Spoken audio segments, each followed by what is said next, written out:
Assalamualaikum warahmatullahi wabarakatuh. Bersama dengan saya Ustaz Mi di dalam Segalanya Mudah di dalam PDPC bersama Ustaz Mi, insyaAllah.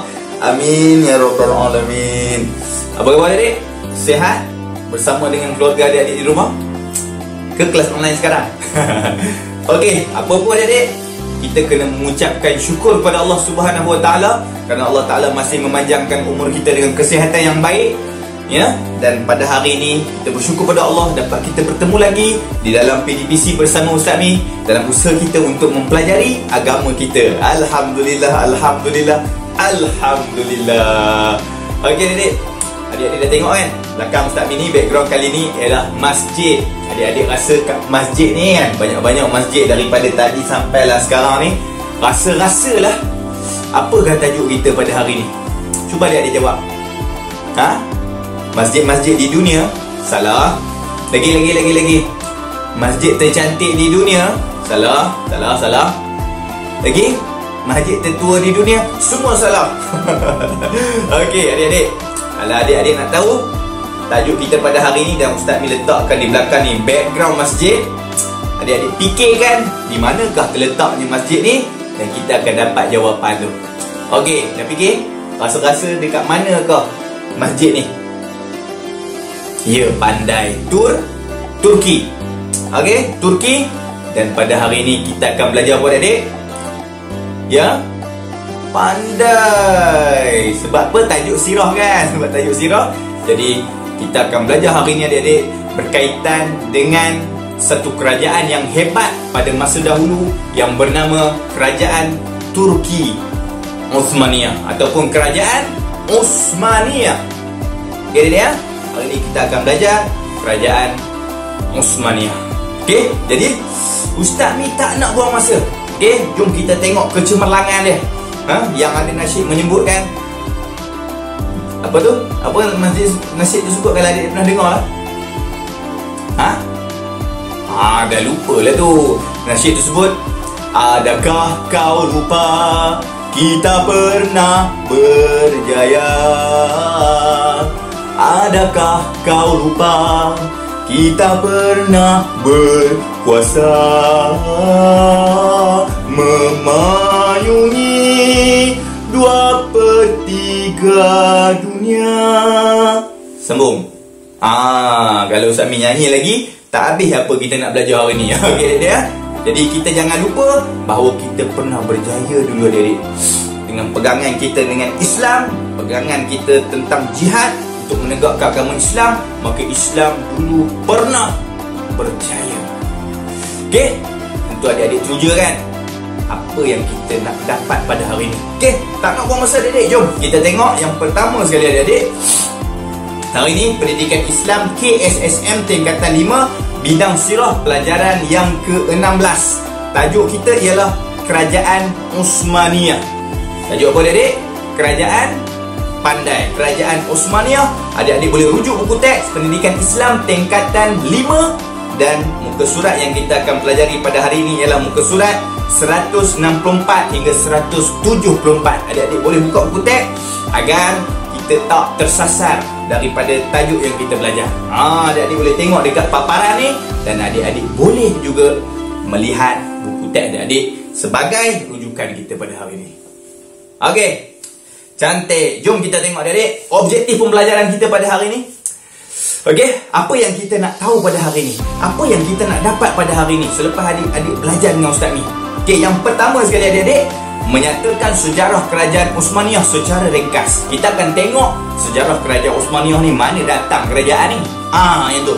Yang kedua, menjelaskan khalifah yang terkenal pada zaman Kerajaan Uthmaniyah. Kita akan tengok 4 khalifah yang kalau kita tahu tentang 4 khalifah ni, kita akan rasa teruja hebatnya pemimpin Islam. Okey, itu yang kedua. Yang ketiga, menerangkan faktor kegemilangan dan kemerosotan Kerajaan Uthmaniyah. Di sinilah kita akan tahu bagaimana cemerlangnya dia. Apakah faktor yang menyebabkan kecemerlangan itu, dan mengapa mereka merosot, dan apakah kemerosotan tersebut. Apakah faktor kemerosotan tu? Menyebabkan kemerosotan tu kenapa? Ini penting untuk apa adik-adik? Untuk kita jadikan pedoman dalam hidup kita. Yang keempat, merumuskan dan iktibar daripada pemerintahan kerajaan Osmaniyah dan menghubung kaitkan dengan kehidupan. Kita akan tengok dalam tajuk kita pada kali ini bagaimana kita nak ambil iktibar. Jangan baca saja, jangan study saja, jangan faham saja, kita kena ambil iktibar. Okey, itu yang Islam ajar pada kita. Inna dzalika la'ibratan liman yakhsha. Itu sebut dalam Quran. Yang demikian itu ada ibrah bagi orang-orang yang takut. Baik adik. Yang kelima, berintegriti dalam kepimpinan secara beradab dan istiqamah. Ini yang kita akan belajar di dalam tajuk kita pada hari ini. Tak sabar kan?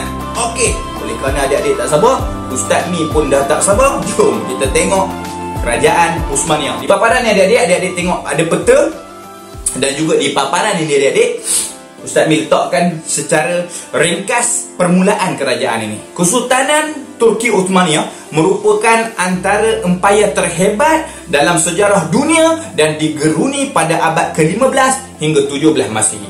15 hingga 17 Masihi tak ada kerajaan yang lebih ditakuti dunia dan digeruni dunia melainkan kerajaan Osmaniyah ataupun kerajaan Turki Uthmaniyah.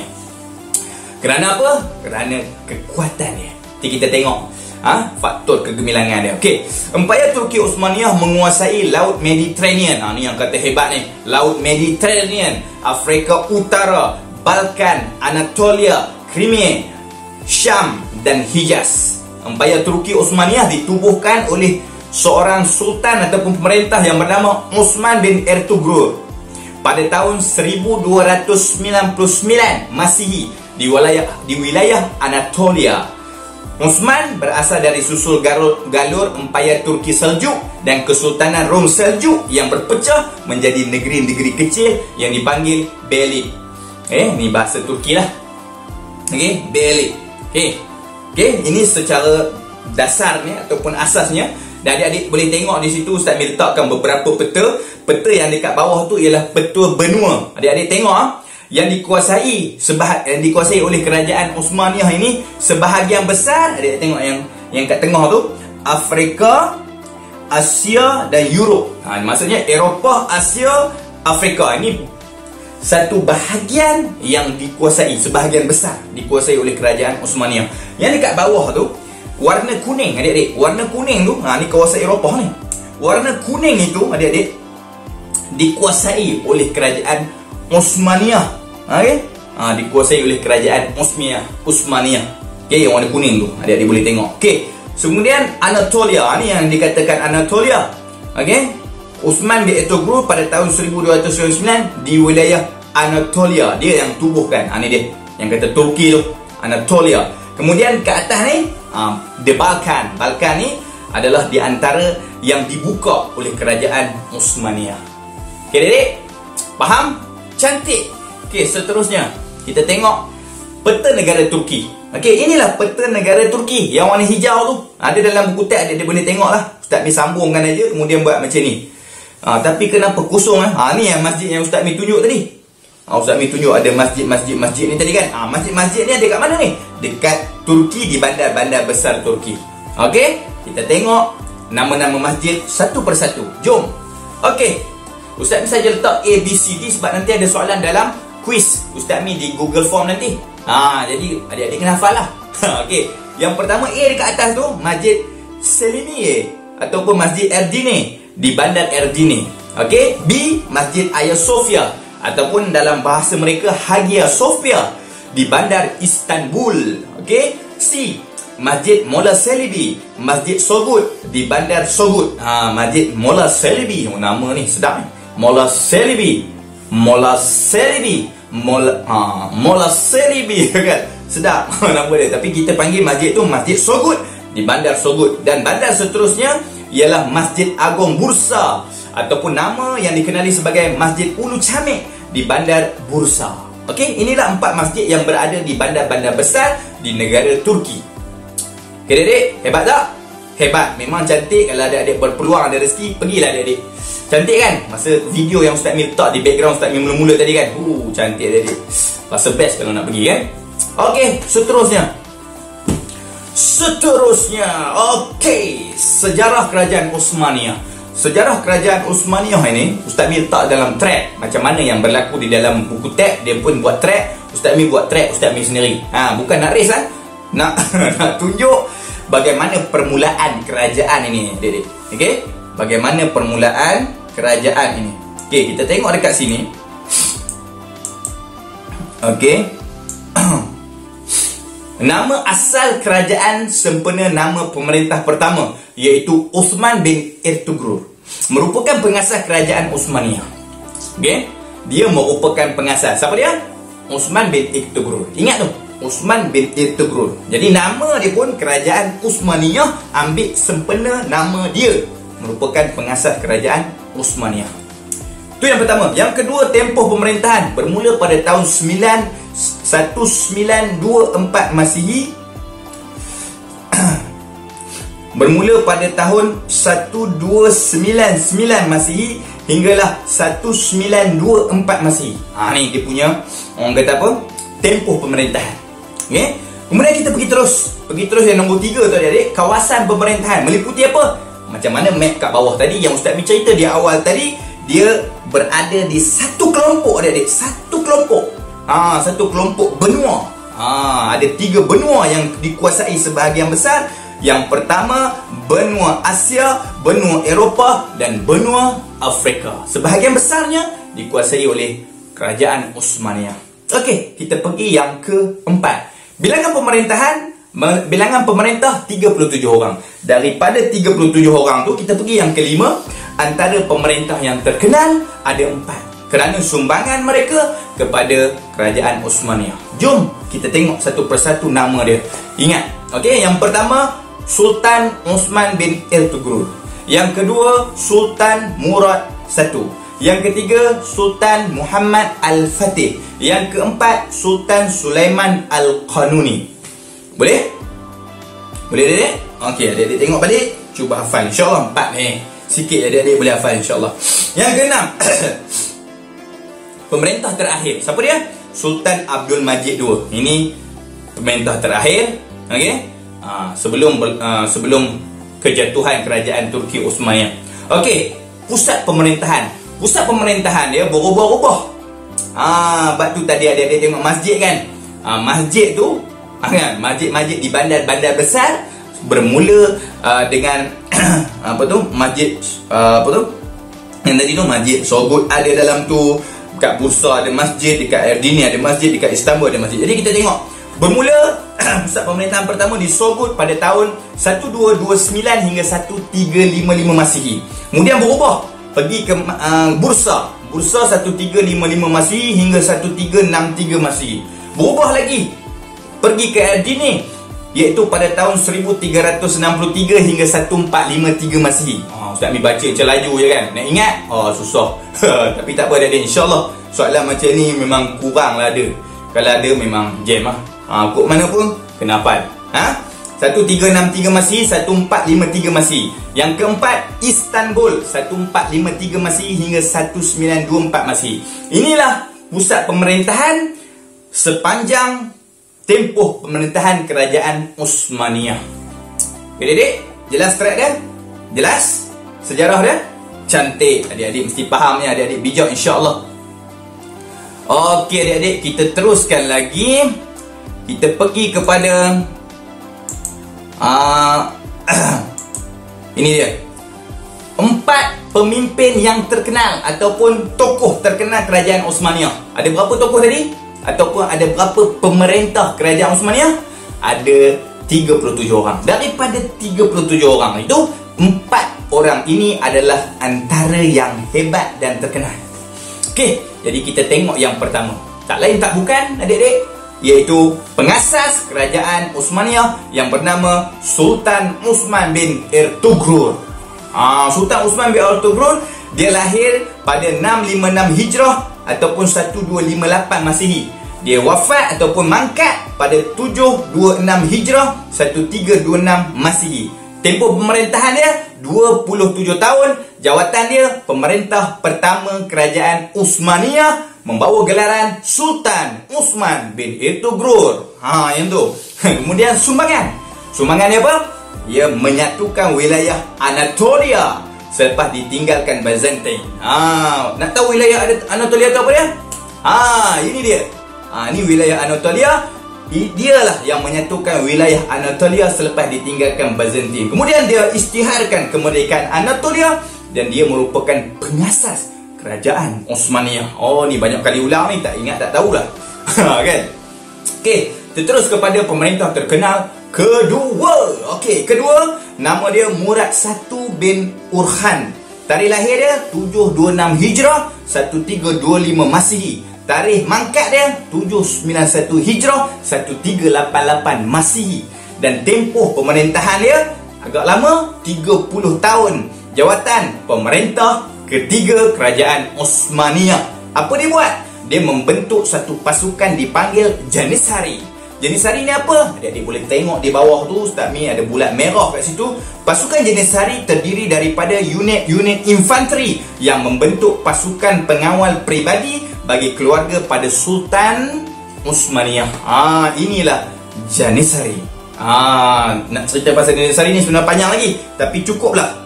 Ini untuk memberikan sedikit info pada adik-adik. Okey? Seterusnya, modernkan angkatan tentera laut dan menjadikan Edirne ibu negara. Daripada Bursa. Okey, adik-adik tengok map ni. Dah ada map belum? Sekali lagi.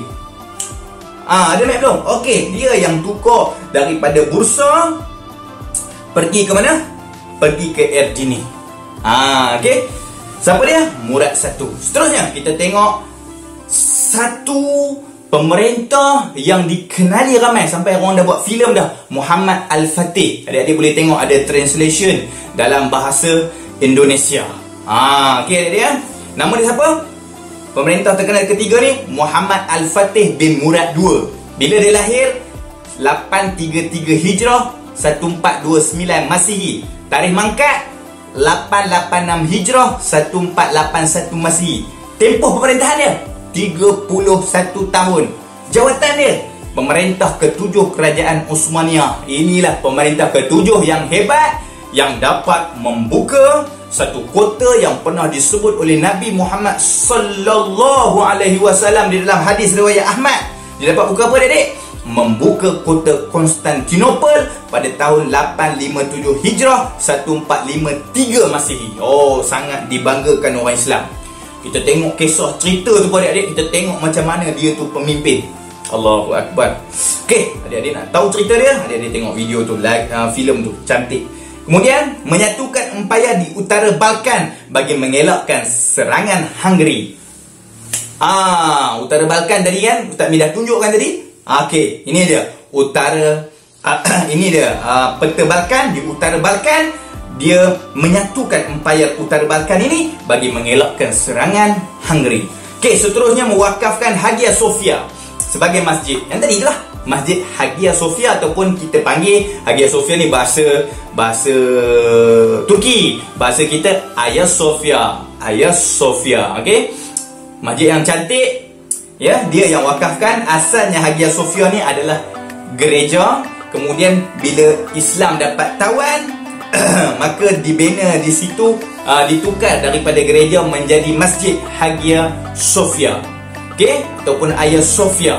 Kemudian jatuh balik dekat ditakluk balik kerajaan Osmaniyah ini, bertukarlah menjadi muzium dan sekarang barulah jadi masjid balik. Baru tahun lepas adik-adik dah boleh jadi masjid. Sebab tu kalau adik-adik pergi ke sana, Hagia Sophia ataupun Masjid Hagia Sophia ni dia dalam tu sangat berbeza adik-adik.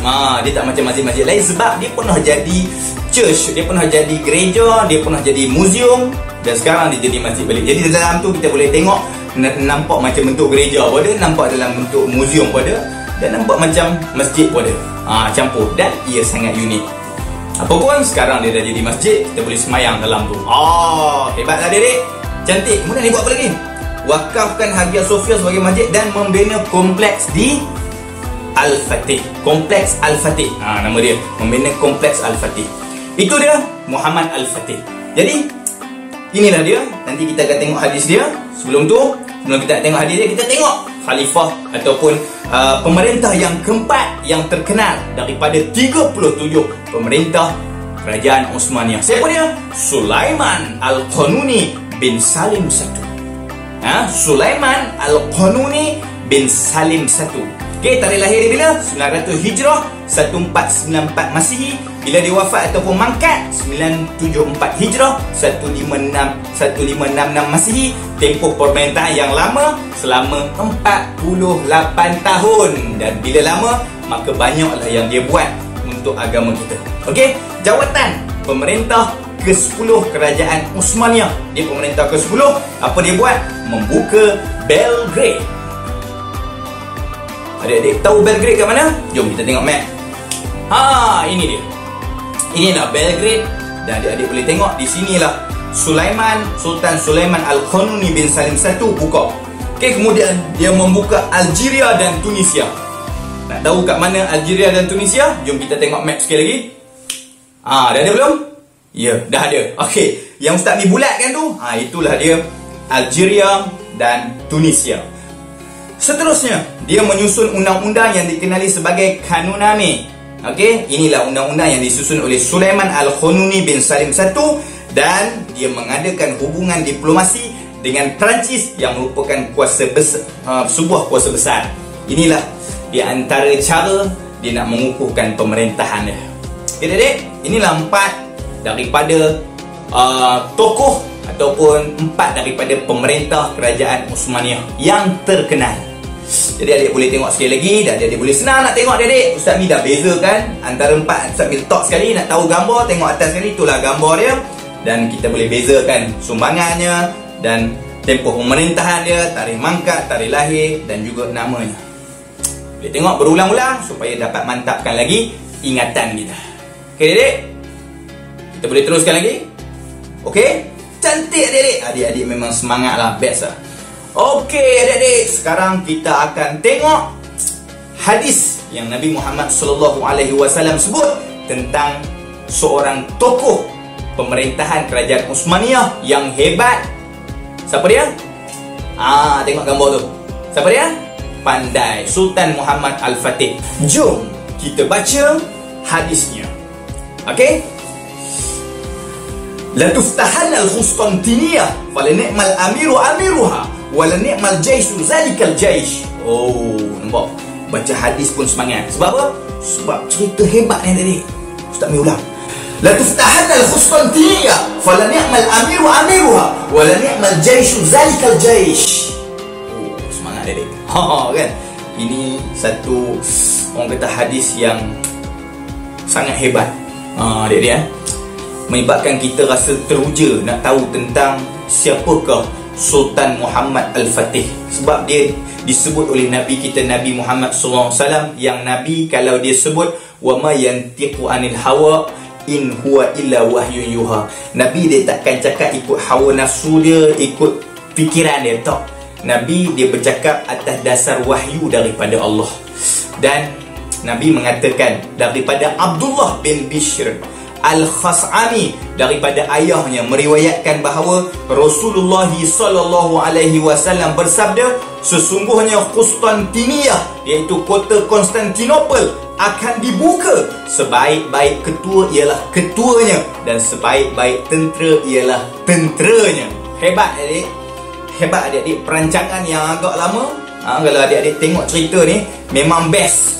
Cerita dia Sultan Muhammad Al-Fatih, adik-adik boleh tengok dalam YouTube, ada dia punya subtitle dia. Best adik-adik. Bila kita tahu Nabi pernah sebut tentang dia ni, kan, kita jadi teruja apa yang dia buat. Adik-adik bayang perancangan yang hebat. Jadi kita nak belajar, kita dapat belajar sesuatu. Nak berjaya kena ada perancangan. Perancangan tu lama dan penuh dengan kesabaran, usaha yang sungguh-sungguh. Tetapi bila dah dapat buat, ada perancangan, strategi, maka dia berjaya adik-adik. Berjaya dalam tempoh 3 hari 3 malam, dia dapat menguasai kota yang disebut oleh Nabi Muhammad SAW, iaitu kota Konstantinopel, yang akan dibuka oleh seorang ketua. Dan sebaik-baik ketua ialah ketuanya, dan sebaik-baik tentera ialah tenteranya. Allahu Akbar. Okay adik-adik, inilah Sultan Muhammad Al-Fatih yang Ustaz Mi bawakan kepada adik-adik. Okay, inilah contoh kita.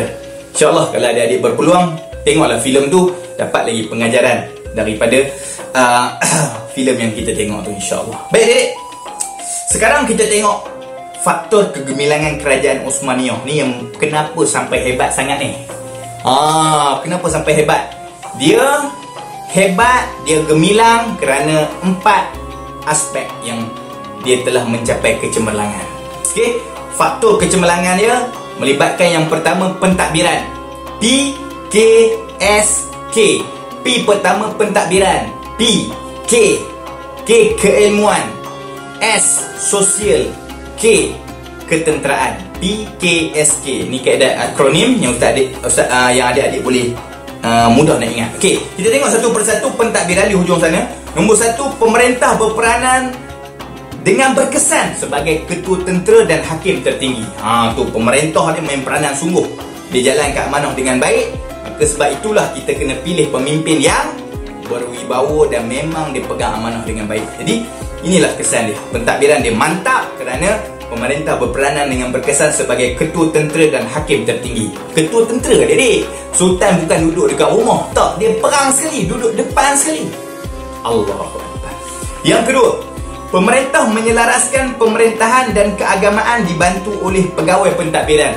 Dia letakkan dekat pemerintahan dia pegawai pentadbiran untuk melicinkan pentadbiran dia.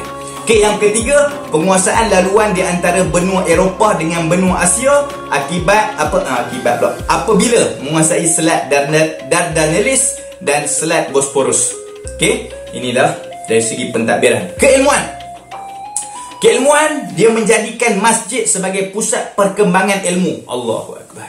Daripada zaman Nabi dah tunjuk contoh masjid pusat perkembangan ilmu dan mereka mengambil contoh itu. Apa jadi tuan-tuan? Apa jadi adik-adik? Tuan-tuan lah macam ceramah lah.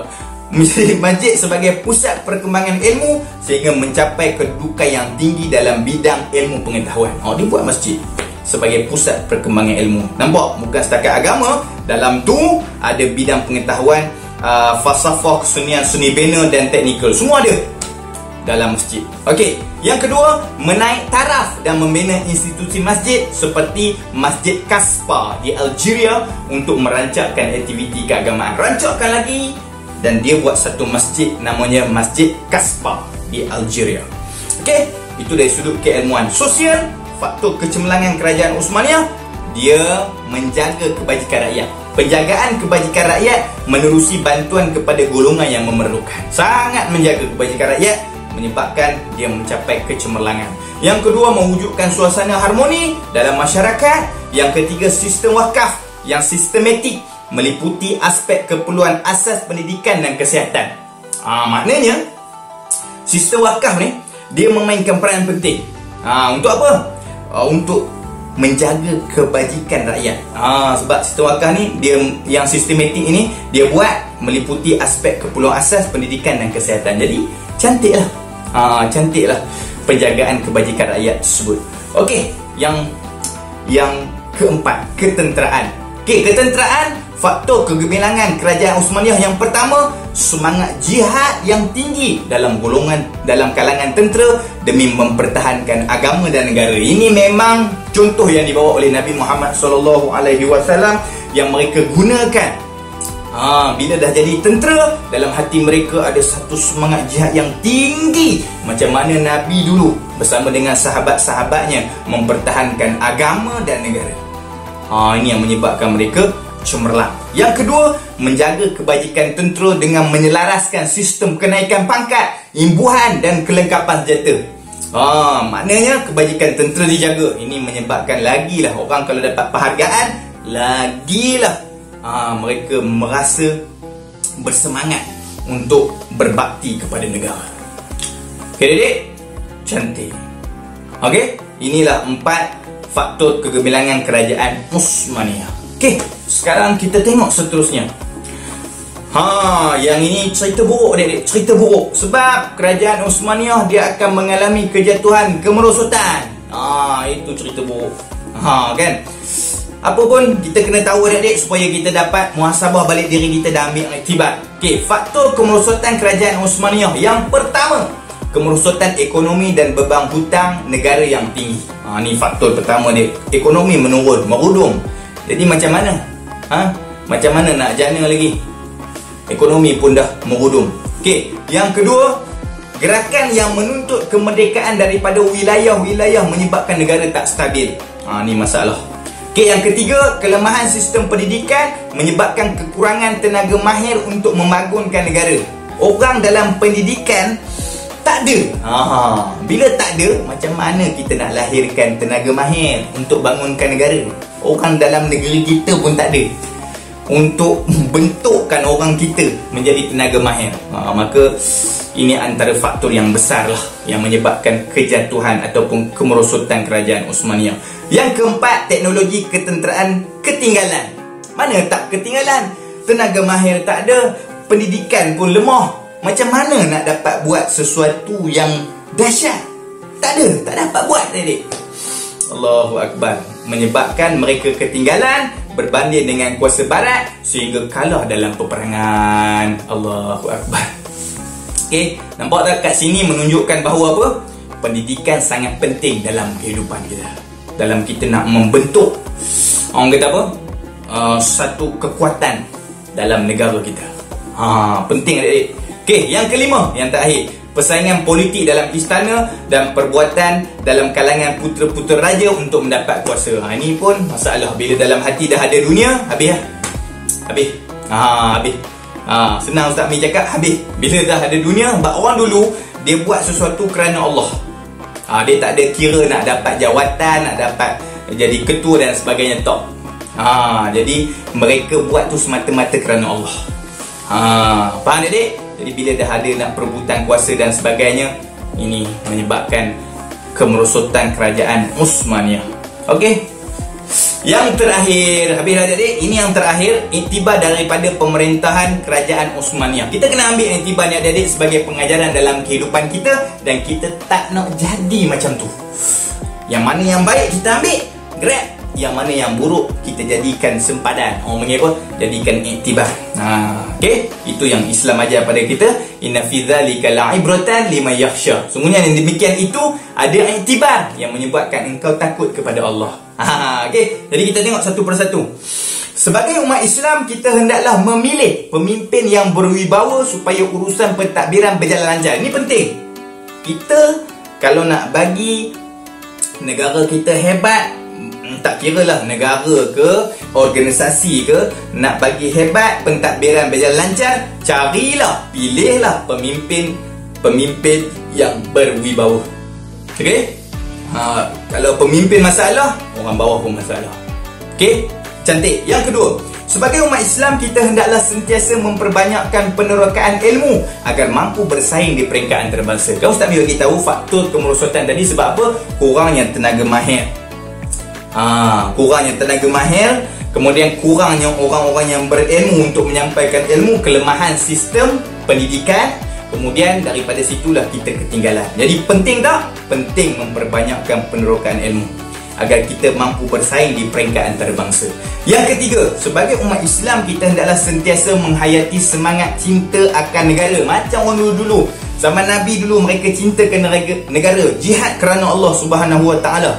Sehingga apa? Nampak tu dia tulis apa? Agar rela berkorban mempertahankannya daripada serangan musuh. Jihad. Ini yang penting yang kita perlu terapkan dalam kehidupan kita. Yang keempat, sebagai umat Islam, kita hendaklah sentiasa berpegang pada ajaran Islam supaya hidup diberkati Allah. Kok mana pun adik-adik, kita nak buat apa pun mesti berpegang pada ajaran Islam. Sebagaimana yang dicontohkan oleh siapa? Ya, oleh Sultan Muhammad Al-Fatih. Dia bukan macam tu aja tuan-tuan. Adik-adik, bukan macam tu je dia dapat nak menguasai kota Konstantinopel. Bukan mudah. Kalau dia tak bergantung pada Allah dan pertolongan Allah, susah dia nak dapat kuasai kota Konstantinopel. Kalau dia tengok video tu, tengok macam mana dia semayang berjumaat, Jumaat bersama dengan tentera-tenteranya yang melaut banyak. Itu baru ketua adik-adik. Pegang dengan ajaran Islam, tawakal kepada Allah selepas berusaha. Yang kelima, sebagai umat Islam, kita hendaklah menolak campur tangan asing untuk menjaga kedaulatan negara. Faham adik? Inilah 5 iktibar daripada pemerintahan kerajaan Osmaniyah. Mudah-mudahan adik-adik dapat ambil iktibar. Best tak tajuk ni? Ya, best. Sebab kita dapat mempelajari satu kerajaan hebat di satu masa dulu. Adakah kau lupa kita pernah berjaya? Adakah kau lupa kita pernah berkuasa? Kan? Kita pernah adik-adik. Jadi kita kena kaji macam mana kita boleh cemerlang, dan kita kena kaji macam mana kita boleh jatuh. Okey, dan kita dah tahu hari ni. Alhamdulillah. Cukuplah sekadar tu adik-adik perkongsian kita pada hari ini. Jadi jangan lupa jawab 25 soalan kuis di deskripsi yang Ustaz Mi sediakan khas untuk adik-adik. Mudah-mudahan bermanfaat untuk adik-adik dan dapat kukuhkan lagi pemahaman kita. Jadi tekan link dan jawab semua soalan. Dan jangan lupa subscribe adik channel Ustaz Mi ni. Mudah-mudahan dengan subscribe ni kita dapat bertemu lagi pada masa akan datang. Dan jangan lupa share dengan kawan-kawan supaya apa yang kita dapat share ni, dia dapat juga saham kepada kita. Dipanggil pahala mengalir untuk kita juga. Bekal kita untuk bertemu dengan Allah. Tahniah semua adik-adik. Sampai di saat ini adik-adik bersama dengan Ustaz Mi. Jumpa lagi. Assalamualaikum. Jazakumullah khairan.